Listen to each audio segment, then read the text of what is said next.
Hi again. I want to talk to you about chapter 3 of Engaging Leadership, the book that Didier and I have done together with our colleagues in mobilizing teams. The behavioral agenda.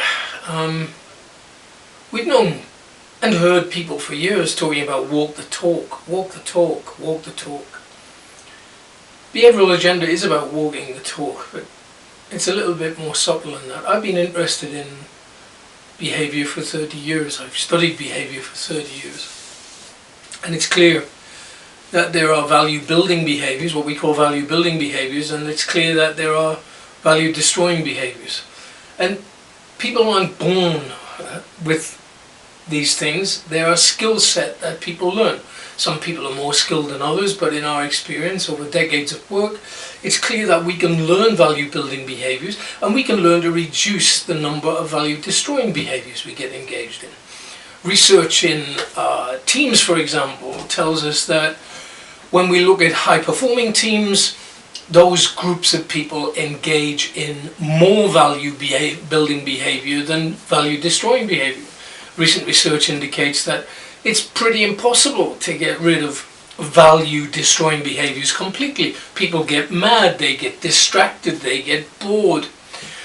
True, but when we look at high performing teams, it's clear that the balance of value building behavior relative to value destroying behavior is something like 5-1. In average performing teams, it's something like 2-1. In poorly performing teams, it's the opposite. It's almost 5-1 negative. This research has been available for a long time. A lot of the work that we're talking about in this chapter has been known for over 50 years. Value building behavior, value destroying behavior. I've been fascinated why some companies succeed, some companies fail for a long time. Is it about strategy? Yes, of course it is. Is it about available resources? Yes, of course it is. It's about lots of things, but it's mostly about the behavior that companies employ. How do we behave in our meetings? How do we behave with our customers? How do we behave when we have difficulties, tensions? How do we deal with paradoxes? How do we deal with dilemmas? We know there are organizations who do these things well. They're not perfect. They do engage in negative behavior from time to time, but the balance of positive and negative is always greater on the positive, where people are being constructive, they're trying to build on other individuals, they're listening to other people actively, they're asking open questions, they're trying to explore, they're trying to find out. They're summarizing regularly. We know that in very effective teams, somebody is summarizing every 7 to 12 minutes. What do really effective teams do when it comes to working with what they've heard? Well, it looks like they build and support other people much more than average or poor performing teams. They build on each other's ideas. They say, hey, if we put this together with what he said and what you said, we could go there. Wow, is this so difficult? No, it's not so difficult. We know that high-performing teams challenge each other. They're not in some sort of Pollyanna cloud cuckoo land where the world is very, very nice all of the time. No. High-performing teams have conflict. They have tensions, but they don't personalize those things. They attack the facts, they attack the data, they attack the assumptions, but they don't attack the individuals in ways that will destroy their energy and switch their brains off. We know that great teams have tensions between marketing and operations, marketing and productions, marketing and finance. Damn it, that's why we have great functional executives. We need that tension. Teams that work well together use that tension, live with that tension in order to come out the other end with something new and something better. We know also that really high-performing teams focus on clarification work. They clarify communication. They clarify behavior. How are we going to work here? What are we going to do? They clarify their strategies and how they convert into operational strategies, tactics, goals, targets, roles. They also clarify expectations between each other. That clarification process is often missed in many average and poor performing teams. They simply say, so everybody agrees then, good, let's go. Well, in a high performing team, people are checking on what it is that we've agreed to do, when we're going to do it, how we're going to do it, and how things interrelate. We also know that in high performing teams and high performing organizations, people take a time out from time to time.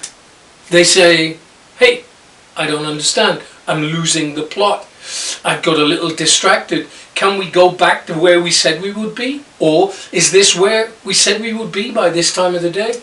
And probably as important as all of the previous 7 skills I've mentioned, high performing leaders who are engaging other people go through a review process on how we're doing. Not just in the annual review or the half-yearly review of individuals, but they do that every meeting. They finish the meeting with a review. They finish conversations with a review. How did I do? How did you feel? How was my behavior? Give me some feedback. There's nothing mystical about the behavioral agenda. There's nothing inhuman about it or robotic. Let me repeat. High-performing teams led by engaging leaders employ what we call value-building behaviours, the 8 behaviours that I've just talked about. They do have moments when there is value-destroying behaviour, neutrality, anger, dismissiveness. We can go through the list. They do that from time to time. High-performing teams are human beings, but the ratio of positive, constructive, value-building behaviour to value-destroying behaviour is often around 5 to 1. Surprise, surprise. We're not simply talking about walking the talk, we're talking about micro-behaviour. My face, my voice, my upper body most of the time. There are 9 universals that people recognize, whatever culture, whatever color of the skin. There are 9 emotions delivered through behavior, through micro behavior, that people recognize. We'll be talking about the emotional agenda later. What we're talking about is fascinating. A lot of things that we know are driven by people's interpretation of the behavior.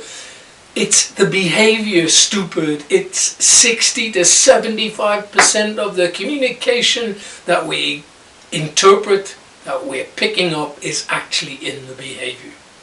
It's no surprise that people report, when they tell stories, when they talk about people, they tell you about their behavior, not their thinking.